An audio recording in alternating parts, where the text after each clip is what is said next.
What's up, guys? It's Faraz. Tea time number 2 is going live. And by live, I mean I'm recording it at my house beforehand, and it's not really live at all. But anyways, got some ginger turmeric tea in my Christmas mug. Anyways, this is going to be the video I refer people to when they ask me how to lose weight. Someone asked me, hey, Faraz, how do I lose weight? You're gonna go watch my tea time number 2 video. That's how you're gonna lose weight. So if you're watching this video, it's probably because I've linked you to it, because you asked me how to lose weight, which I am gonna answer today. So, there's only one way to lose weight. That's it. There's only one. You take in less calories than you burn. So, if you take in a certain amount of calories, you're not losing weight, you need to take in less calories. Wow, mind blown, right? All right, so there's that popular notion of calories in versus calories out, right? I'm just getting over being sick, so bear with me here. So when you get rid of some of your calories, you are at a deficit, right? So when you're at a deficit, you're gonna lose weight no matter what. Like scientifically, if you're burning more than you're eating, you're gonna lose something, right? You're gonna lose some type of weight, right? So the type of weight you wanna lose, there's fat mass and then there's fat-free mass. Fat mass is literally your fat, right? Literally just everything that's fat. Fat-free mass is everything that's internal organs, muscles, bones, blood, like literally everything that's not fat is your fat-free mass, right? So, ooh, that's good. That's good. We got some ginger turmeric tea, got some CBD oil, put some honey in it as well. That is solid today. But yeah, so now you're probably wondering, where do muscles come in and all this, right? So if you've heard that muscle burns fat, kind of true, kind of not. So muscles do burn more calories at rest than fat does. So fat burns maybe 2 to 3 calories per day at rest, right? Because your fat, your body has a resting metabolic rate, and it uses up energy for literally everything. Just for existing, you use energy, right? So that's why we eat, because our bodies have to use energy. What happens if we feed our body too much energy? Well, that energy will get stored as fat if we're not using it. If we're not exercising or anything, your body will store excess energy as fat. So the best way to lose that fat is by not eating those extra calories.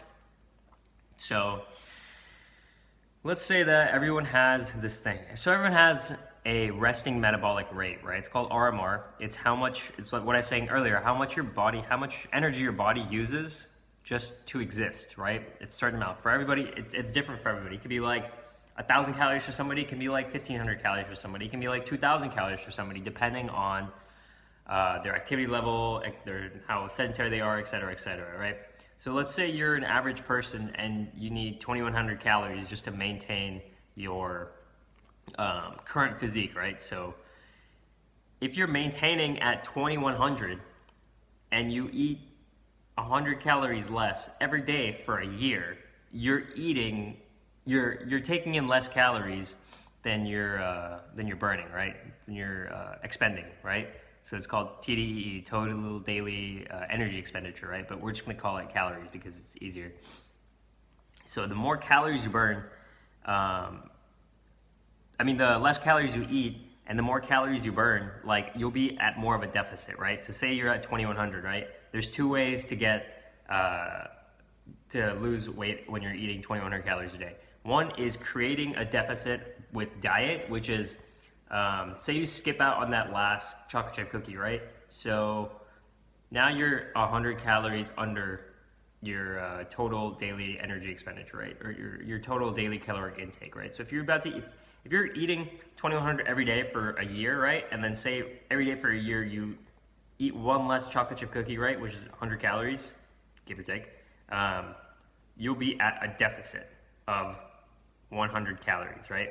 Now, let's say that you are active as well, right? So let's say you had that cookie, but you're active. So you increase your energy expenditure a little bit and then, so like whatever you do, cardio, basketball, like whatever you like to do, sports, right? Walking. So you do that for a certain amount and you're creating a gap of 100 calories, right? Now let's combine both of those together, right? So say you skip the cookie and you do your exercise, right? So now you're at this much of a deficit. If you do that every single day, then you'll lose weight. It's magic. Like, it's literally magic, you know? Magic or science. But, so if you do that enough, then you'll lose weight, right? You want to lose fat, and when you, the goal of fat loss is, you know, number one goal is losing fat. Number two is preventing loss of muscle. That's where strength training and resistance training comes in, right? So, let's go into, like, say you have a goal, right? So say, instead of saying, hey, I'm 200 pounds, I want to get to 180. Well, not necessarily, because you could get to 180 and you could lose a shit ton of muscle and you wouldn't even know it, right? If you're just following, you know, your diet, like you're just eating under a deficit through diet and like through exercise. Exercise not referring to weight training, right? Which we'll get to in a second. So the goal actually isn't, you don't want to really lose a certain number of pounds, because that mentality is like the scale mentality, right? So let's say someone's 200 pounds, right? But they're 200 pounds and they're like fat. They have a bunch of fat on their body, right? So if someone like that, say someone like that loses about 15 pounds of fat and then puts on 10 pounds of muscle, the total number of pounds lost is only 5 pounds. But that person will look completely different. And it goes back to surface area. So 1 pound or 5 pounds of muscle looks like this, right? Like a fist. 5 pounds of fat looks like this, right? So if you're losing 3 of these and you're putting on 2 of these, you're gonna look like a completely different person. And that's the goal. That's why strength training plays a big part in fat loss, because you want to maintain the muscle mass. Now, people say you can't burn fat and build muscle at the same time. You definitely can. I mean, it's not unheard of. It just depends on how you eat. Eating, you know, high protein diet. The reason that a lot of people put on fat is not because they eat fat. Okay, that's one thing that you guys got to understand. You don't get fat by eating fat. You get fat by eating high refined carbs and fat, right? So what the carbs do, carbs are essentially sugar at the end of the day, right? All carbs turn to sugar at the end of the day. So sugar spikes your insulin. Whenever your insulin, there's an insulin response, right? Your body will be like, oh, time to store this as fat, right? So no matter really what it is that you eat, like say you have like, you know, like cereal in the morning is the #1 example, right? We all grew up on eating cereal in the morning, right? So cereal in the morning actually raises your blood sugar twice compared to what 2 boiled eggs would raise your insulin by, right? Or your blood sugar.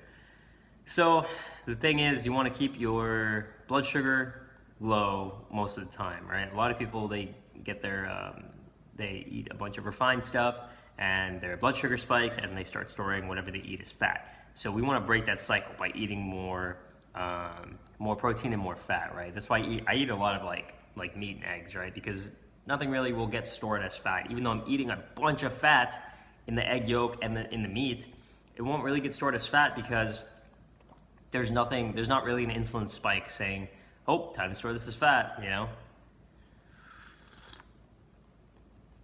Whereas if I eat cereal and breads and pastas and, you know, like, remember that, I didn't make this meme, but it was like, I did the before and after picture of the food pyramid and there's a bunch of grains at the bottom. And all the grains were, you know, your pasta, your bread, cereal, oatmeal, all that stuff, right? I switched that with meat. Like people thought it was a joke, but like, I mean, if you actually do that, like if you actually replace a lot of grains with meat and fat, then you'll actually put on less fat. This is how it used to be before 1969, where this guy, Hansel Keys, This fucking dumbass scientist, let me reiterate that. Ansel Keys, dumbass scientist, convinced everybody that eating saturated fat is the reason for heart attacks and heart disease, right? It's not. I mean, sugar is the reason, right? Because your sugar, like, eventually your sugar, your pancreas can't support all the sugar you're eating, and then everything just turns, all the sugar just turns to fat, right? And that's what happens. That's what fucking clogs your arteries, not the fat itself. Because fat is actually a very essential nutrient. That's what the whole low fat movement, bullshit. They just replace all the fat with sugar. Now, like I said earlier, a pound of muscle and a pound of fat, they weigh the same, right? But one takes up less space, right? So we saw the 5 pounds versus 5 pounds of fat. So let's just put on like 1 pound, right? 1 pound of muscle is probably like this square thing, right? And like 1 pound of fat is probably like honestly almost as big as a fist. So the goal is to put on more of these little pounds of muscle and take off these pounds of fat. And the way to do that is by strength training and being at a caloric deficit. And you're like, how do I gain muscle at a caloric deficit? Well, you can maintain the muscle that you currently have on your body by resistance training and being at a caloric deficit. So you're pretty much trying to just eat less and move more. And you don't even have to get in the gym. You can literally do workouts at home. Anything that is you resisting a certain amount of weight, like push-ups, body weight squats, chin-ups, all that's resistance training. You can do all that from the comfort of your own home. So a lot of people, when they say, oh, I'm just going to do cardio. Oh, I just do cardio for now. You know, I don't like lifting weights. I'm just going to do cardio for fat loss. Well, you're a fucking dumbass. Let me tell you why. And I'm going to be harsh just because when you're on the treadmill and you're like running those days away, right? You're running days away and you're not touching the weights. Yeah, sure, you're going to lose some weight, but you're going to lose all kinds of weight. You're not going to lose just fat. Whereas if you did cardio and you did resistance training, you would actually lose more fat because you're maintaining the fat-free mass. You're maintaining the muscle mass that you're losing when you just do cardio. So combining strength training 2 to 3 times a week with cardio 2 to 3 times a week while creating a caloric deficit every single day, like that's literally the answer, you know? It's literally 3 things. It's and make sure you're getting your sleep. That's such a big thing. That's a big thing for gaining muscle and losing weight, like and losing fat. I mean, but like I said, we're trying to recomp your body. I'm kind of jumping all over the place, but like we're trying to recomp, but all this stuff is connected. So we're trying to recomp your body, right? So you're trying to get not from 200 to 180. Think of it as you're trying to lose fat and then gain muscle, right? It doesn't matter what, throw your scale out. Your scale should be how you look in the mirror, how your clothes feel. Like, does it feel tight? Does it feel loose? Like, how does stuff feel on your body? You know, how do you look and feel? Do you feel sluggish and tired compared to like when you first started? Stuff like that. Like the scale is the least accurate form of measurement. I'm gonna say that one more time. The scale is the least accurate form of measurement. So throw that shit away. You don't need it.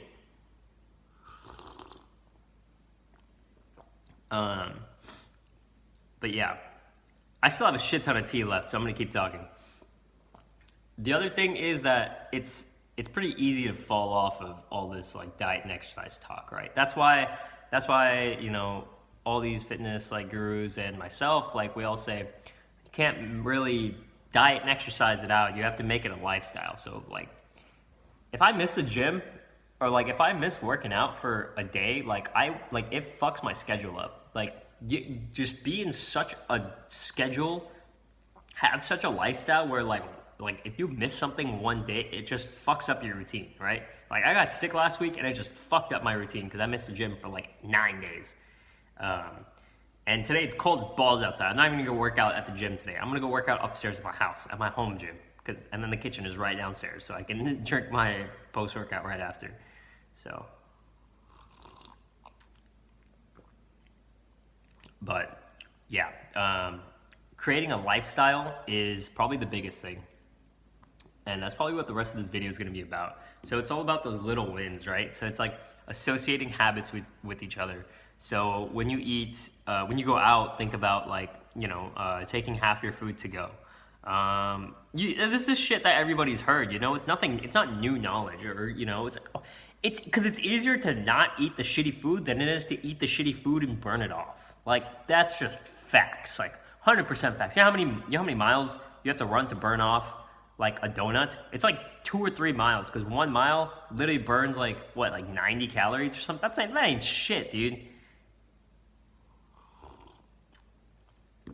You know what has 90 calories in it? Like a spoon of honey. That's like just one thing I can name. I can't even think of anything. There's nothing around me. I don't have any shitty food in the house. That's the other thing. Like, don't have trigger food at the house, man. Like, I fucking love almond butter. Like, I am addicted to almond butter, right? But I don't keep it in the house 7 days a week. I get it, and I finish it in like 3 or 4 days. It's like 12 servings. It's the shit from Whole Foods, really good shit. Finish it in like 4 days, and then I won't buy it for 2 weeks. That's a lie. I won't buy it for like another 4 days. So just like live your life in a way that you don't trigger yourself. Like there's so many things in this world that are designed to keep you unconscious or overstimulated, and you have to walk this fucking narrow road of being right in between. This is right here. This is the road right here. This is the road right here, right? This is overstimulation. This is unconsciousness, right? Everything that is making you unconscious is like, TV, Netflix, social media, blah, blah, blah, all the shit that we love, like that kind of numbs us, trying to numb ourselves. And the other stuff is trying to get us, like fucking amped up, like fucking, really shitty. When you eat really shitty food, like you feel good, like you get that dopamine hit for a second, and then you feel like shit in the afternoon.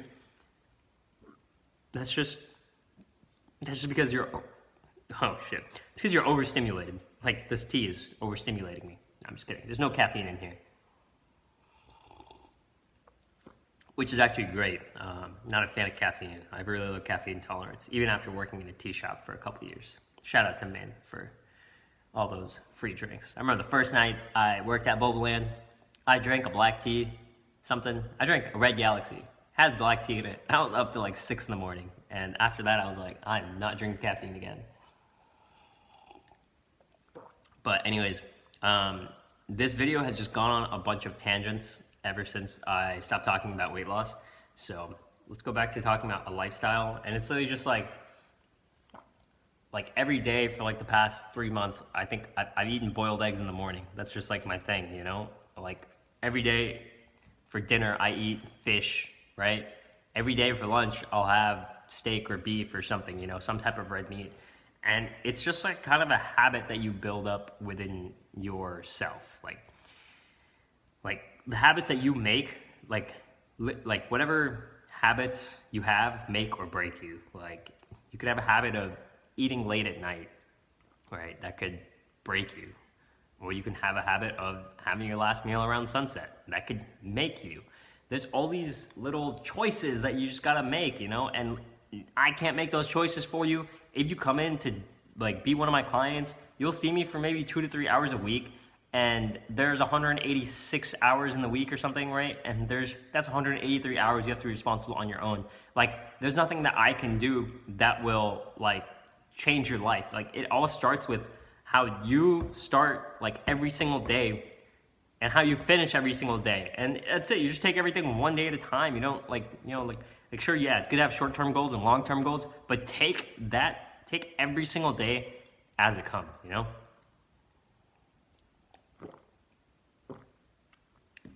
Otherwise, you'll get overwhelmed, you get lazy, you get unmotivated. Oh, that's the other thing. We'll leave motivation for another video, but if you take things one day at a time and build a healthy lifestyle around your little choices, like, that's some next level shit, man. Like, Choices are everything. Trust me. Like the little choices that you make during the day could lead to bigger choices later on. You know, like one no could be the deciding factor between being fat and being lean. You know, and also it's not just like, think of it the opposite way too. Like one meal, like if you eat salad one time a week, it's not gonna fucking make you lean. You know. Oh, I had grilled chicken and broccoli for dinner today. Fuck yeah. Oh, time to eat pizza tomorrow. Don't do that shit. That's the end of my tea. This is a long one. If you made it to the end, congratulations. Like, I I talked a lot of shit and I went off on a lot of tangents. So if you made it till the end, congrats. I'm gonna go get this workout in and peace.